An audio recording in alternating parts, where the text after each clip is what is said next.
Shqipëria nën hijen e krimit, kur qytetarët janë statistika dhe qeveria një makinë korrupsioni. Shqipëria sot ndodhet në një pikë kritike.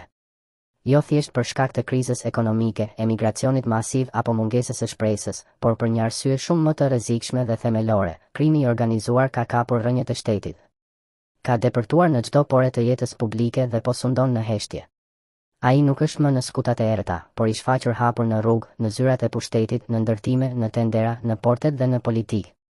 Shqiptarët që vriten si pula, pa drejtësi, pa ndëshkim. Nga veriu në jug, nga fshatrat më të thellë në qytetet më të mëdha, shqiptarët po vriten si kafsh. Çdo javë raportohen atentate me armë zjarri, vrasje me pagesë, zhdukje, djegje makinash, ekzekutime mafioze në sy të publikut. Qindra jetë të humbura në dekadën e fundit dhe pothuajse asnjë nuk ka marrë drejtësi.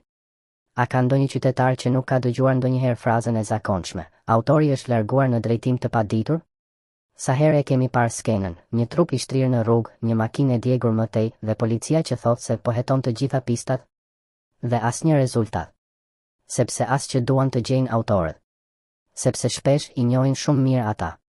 Vrasjet janë kronika e një shteti të dorëzuar.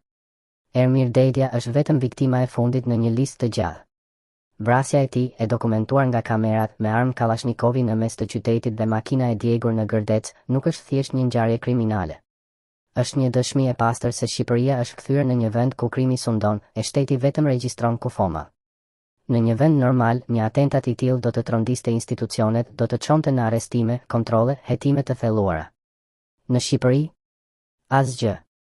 Një deklaratë standarde nga policia, një mbulim mediatik që zgjat 48 orë dhe më pas harres. Qeveria që qesh me viktimat sepse ka hallet e veta. Po ku është qeveria? Qeveria është e zënë, jo me drejtësinë, por me tenderat, koncesionet, PPP dhe pazaret e mëdha. Ajo nuk ndjen dhimbje për qytetarët e saj, sepse qytetarët janë thjesht numra. Statistik për Instat. Vota për zgjedhje. Burim remitancash nga emigracioni. Por jo njerëz. Këto vrasje nuk janë më probleme të rendit. Janë simptomat e një shteti që ka pranuar bashkëjetesën me krimin. Apo më keq, që është bërë një me të. Krimi i organizuar nuk mund të lulëzojë në një vend pa bashkëpunimin e politikës, të drejtësisë dhe të organeve të rendit. Pse nuk ndëshkohet askush?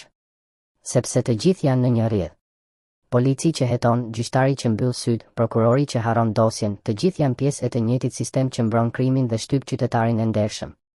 Le të kujtojmë se si dosjet e mëdha kriminale përfunduan: dosja 339, dosja 184, përgjimet me trafikan dhe politikan, lidhjet mes mafias dhe pushtetit lokal.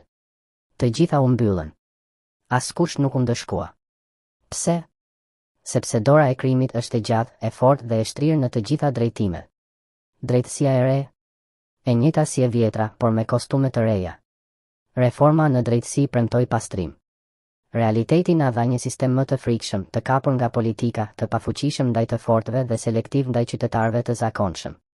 Spak merr guxim vetëm për të arrestuar mësues, ndonjë mjek a drejtor shkolle.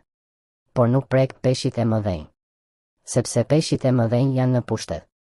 Janë në krye të listave zgjedhore, në borde bankash, në bashki, në krye të partive. Shqipëria nuk është më thjesht e korruptuar. Shqipëria është e kapur. Kur nuk ndëshkohet askush, kur të gjithë janë të lidhur, atëherë nuk ke më shtet. Ke një territor nën kontrollin e oligarkëve dhe bandave. E në këtë territor, qytetarët nuk kanë më mbrojtje. Vetëm frikë, dëshpërim dhe, në fund, ikje. Shqiptarët janë kthyer në popullin më të përzën nga vetë vendi i tyre. Ata që rrinë, jetojnë në trysninë e dhunës, korrupsionit dhe pasigurisë. Dhe për qeverinë, kjo nuk është problem. Sepse qeveria nuk i sheh më qytetarët si njerëz, por si pengesa ndaj planeve të veta. A do ketë një kthes? Kjo pyetje mbetet pa përgjigje. Sepse kthesa kërkon revolt qytetare, media të guximshme, drejtësi të pavarur dhe mbi të gjitha, njerëz që nuk e pranojnë më nënshtrimin si normë. Shqipëria është sot një vend i bukur, por i frikshëm. Një vend me histori, por pa të ardhme, nëse drejtësia vazhdon të hesh, krimi të mbretërojë dhe qeveria të tallet.